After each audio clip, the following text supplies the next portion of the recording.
Alright, I'm Jonathan Grodefint, and I'm going to be listening to Kevin's today. As he said, I appreciated the little intro that this is an Icelandic band, so I've definitely never heard of them. So here we go.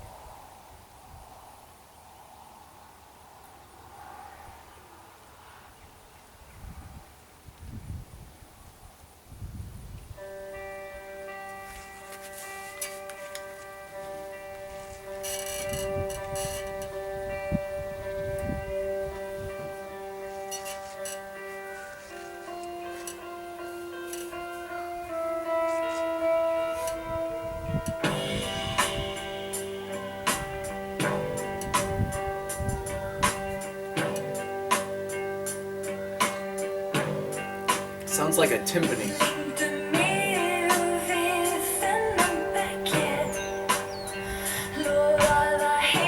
It's a bass note to me.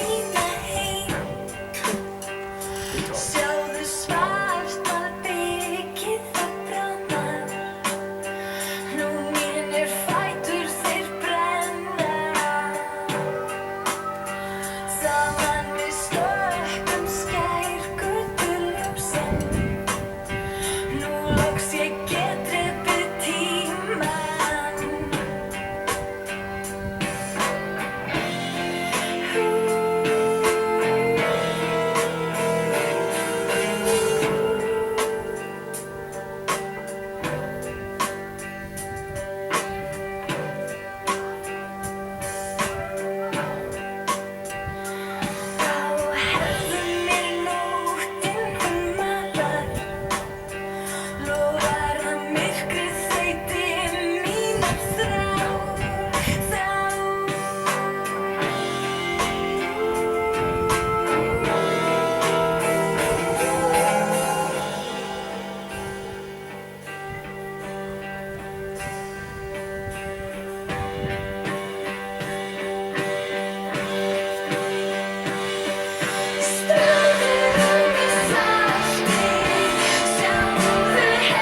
So I really enjoyed that. That's definitely something I could see myself listening to. And the whole time I thought, I really wish that I knew that language because, I mean, the vocals were awesome, the music was awesome, it was really well produced, really clean, and I feel like if I would understand the language, that I bet with everything else being so good, that that the lyrics would be really good too. Yeah, obviously my kids just came outside. I've got 3 kids and the 2 oldest ones just popped out going to the playground. Yeah, that was awesome. It definitely, it progressed too the whole time. And Sydney, not now, please. Don't strum on that. She's got a toy guitar, and I think she knows I'm listening to music, so I think she wants to come out here and like play along.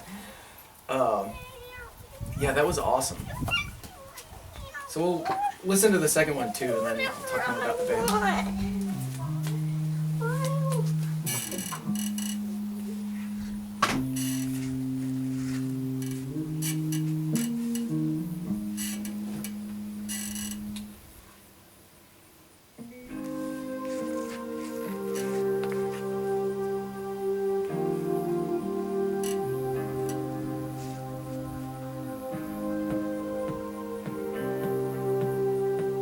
The other thing I wanted to say about that last song before I forget, watching them live would be awesome.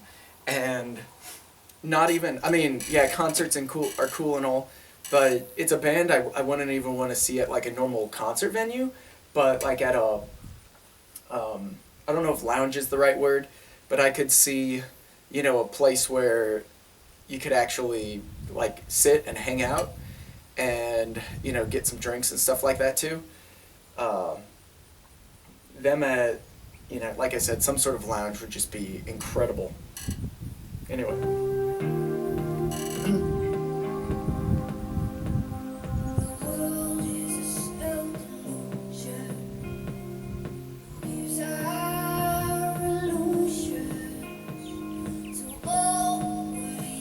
The saxophone.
Again, seeing them live would be awesome. And, I mean, there's a lot of bands, yeah, I'd want a huge venue where you're on your feet your entire time, but I think I'd really just want to be kind of chilling listening to them. One thing, since there's actually English in this one, back before kids, right after college, my wife and I, we backpacked Europe, and one of the things with more than one person that we stayed with, they said that a lot of the, you know, the newer artists, so now, you know, people in their that was in 2010, 2011. But um, a lot of the newer artists were dabbling with, yeah, they would, like in France in particular, they're really fond of their language of French, whereas in a lot of places in Europe, I mean, all the kids spoke fluent English. We're I don't want to get on a tangent, but in Slovenia, someone we ended up becoming really good friends with, she was in high school at the time, actually, staying with her family. And oh my gosh, her and her younger brother, spoke perfect English. Hardly an accent. It was incredible. But they said, like they weren't ashamed to speak English, and a lot of, their parents and especially their grandparents, they also spoke fluent Slovenian, and of course in France, everyone speaks fluent French. But a lot of the newer artists in France were getting taken heat for producing some stuff in English too. And they, so they'd have to defend this, and they'd say, look, this is this is a part of our culture. Like the whole world speaks English now. And it was a part of their culture to do both. It was actually a super cool tool for them that they had this option about, okay, for this song, what is better? Is the French language better for this song? Or is the English language better for this song? And I like seeing two sides to this band already. That the first song was in Icelandic, and I'm assuming that's what you call it, language. And then this one has English in it. So, yeah, that's awesome.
Yeah, that was awesome.